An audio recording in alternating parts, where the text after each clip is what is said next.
Running স্টাফদের কর্মবিরতিতে একদিন বন্ধ থাকার পর চট্টগ্রাম রেল স্টেশন থেকেও ট্রেন চলাচল ফের শুরু হয়েছে। সকাল থেকে বিভিন্ন গন্তব্যের উদ্দেশ্যে স্টেশন ছেড়ে যাচ্ছে এক একটি ট্রেন। তবে মঙ্গলবার পুরো দিন বন্ধ থাকায় সময় মতো যাত্রা করতে পারছে না ট্রেনগুলো। যাত্রা বিলম্ব হচ্ছে প্রতিটি ট্রেনেরই।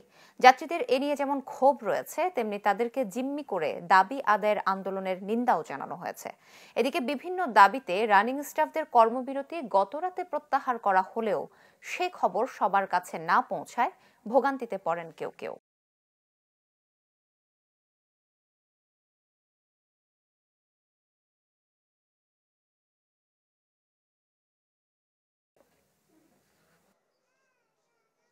সকালবেলা জানছি যাই না, তাড়াহুড়া করে আসছি, আসার পরে এখনো বসে রয়েছি, এখনো লাইন ক্লিয়ার নাই, এখনো বলছে 4 নাম্বারে আসবে।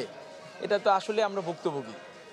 বিকল্প রাস্তা বাসের টিকিট করতেছিলাম, তো এখন জানলাম যে ট্রেন চালু হয়েছে, তো ওইটা ক্যান্সেল করে দিয়ে ট্রেন চলাচল আবার স্বাভাবিক হয়েছে। তাতে আমরা এই যাত্রী যারা আছি ভোগান্তি থেকে রক্ষা পেয়েছি। চালু হয়েছে, বাট এভাবে কন্টিনিউয়াসলি তো একটা দেশের সিস্টেম চলতে পারে না। এগুলো আরো শক্ত হাতে নিয়ন্ত্রণ করা উচিত। সকাল থেকে দুপুর পর্যন্ত আমার চট্টগ্রাম স্টেশনে 10টি ট্রেন ছাড়ে যায়। এর মধ্যে সকালের যে ট্রেনগুলো আছে কিছুটা বিলম্বে আমরা ছাড়তে পারতেছি। আশা করি বিকেলের পর থেকে ট্রেনগুলো আমরা শিডিউল যেটা রোধ করতে পারব। ক্রু বুক দিতে হবে, ইঞ্জিনগুলো সেট থেকে আনতে হবে, তারপর র্যাকগুলো প্রতিস্থাপন করতে হবে। এই জন্য কিছুটা আমাদের বিপর্যয় গেছে।